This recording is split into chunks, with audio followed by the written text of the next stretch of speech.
এর আগে বঙ্গ বিজেপি কেন্দ্রীয় নেতৃত্বকে রিপোর্ট দিয়েছিল যে বুথে বুথে সৈন্য তৈরি। কেন্দ্রীয় নেতৃত্ব খোঁজ খবর কোনতে জানতে পারে, হিসেবে পুরোটাই বাজে কথা। এবার বিজেপির কেন্দ্রীয় নেতৃত্বের নতুন চাল, বুথে বুথে মহাগুরু।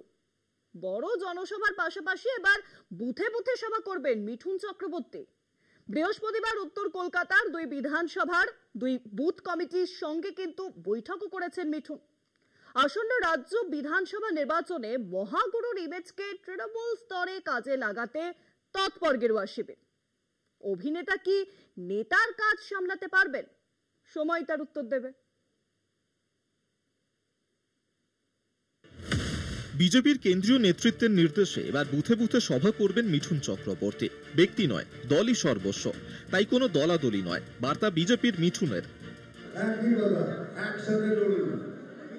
আমরা লড়ে হারতে রাজি আছি, সারেন্ডার করে লড়তে রাজি আছি, যেটা আমার পদ্ধতি সেটা। তৃণমূল স্তর থেকে মানুষের কাছে পৌঁছতে হবে, শুধুমাত্র বড় জনসভা নয়, প্রয়োজনে যাতে মানুষ তাদের নেতাকে কাছে পায়, অভাব অভিযোগের কথা জানাতে পারেন। এদিন সেই কথাই তুলে ধরলেন মিঠুন। বৃহস্পতিবার উত্তর কলকাতার দুই বিধানসভার বুথ কমিটির সঙ্গে বৈঠক করলেন তিনি। মোদী ছাড়া দলে কোনো নেতা নেই, সবাই কর্মী। গোষ্ঠী বিবাদের ঊর্ধ্বে ওঠার কথা বললেন। পাশাপাশি ভিন রাজ্যে বাঙালি বিদ্বেষের কথা মানতে চাননি তিনি। বিতর্ক তৈরি করতেই বাংলা বিদ্বেষ, বাঙালি বিদ্বেষের কথা বলা হচ্ছে, দাবি মহাগুরুর। अरे उनको हर चीज में कोई कंट्रोवर्सी करना है तो सभी ढूंढ रहे हैं, वो उनको सब चीज में कंट्रोवर्सी करना है। अगर कोई लग गया कुछ होने वाला नहीं है, इतना बोल दे तो।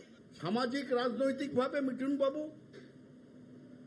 বাংলাতে তো নয়, ভারতবর্ষেরও কোথাও গ্রহণযোগ্য নয়, কারণ তার ওই অবস্থানে, সামাজিক রাজনৈতিক অবস্থানে ভালো বলে কোনো জায়গা নেই, সমস্তটাই হচ্ছে মতলবী।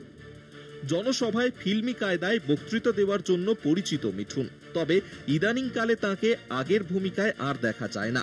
বলা বাহুল্য, আগের তুলনায় অনেক বেশি সংযত তিনি। এদিনও বাক সংযম ধরে রাখলেন, হামলা হলে প্রতিরোধের বার্তা দিলেন, তবে সংযতের মোড়কে।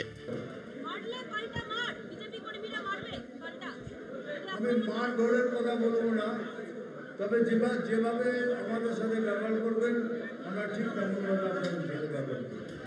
বছর ঘুরলেই রাজ্য বিধানসভা ভোট, তার তৈয়ারি শুরু করে দিয়েছে বাংলার রাজনৈতিক দলগুলি। গোষ্ঠীদ্বন্দ্বের ঊর্ধ্বে উঠে কাঁধে কাঁধ মিলিয়ে কাজ করে বাংলার ঘরে ঘরে বার্তা পৌঁছে দেওয়ার লক্ষ্য বেঁধেছে বিজেপি। গত লোকসভা ভোটে বাংলায় অনেক আসন খুইয়েছে বিজেপি, যার অন্যতম কারণ বাংলায় বিজেপির সাংগঠনিক দুর্বলতা, মতভেদের রাজনীতি। মহাগুরুর রাজনৈতিক লাইন অনুসরণ করে সেই সব খরা কি অচিরেই কাটাতে পারবে বাংলার গেরুয়া শিবির, উঠছে প্রশ্ন। কলকাতা টিভি।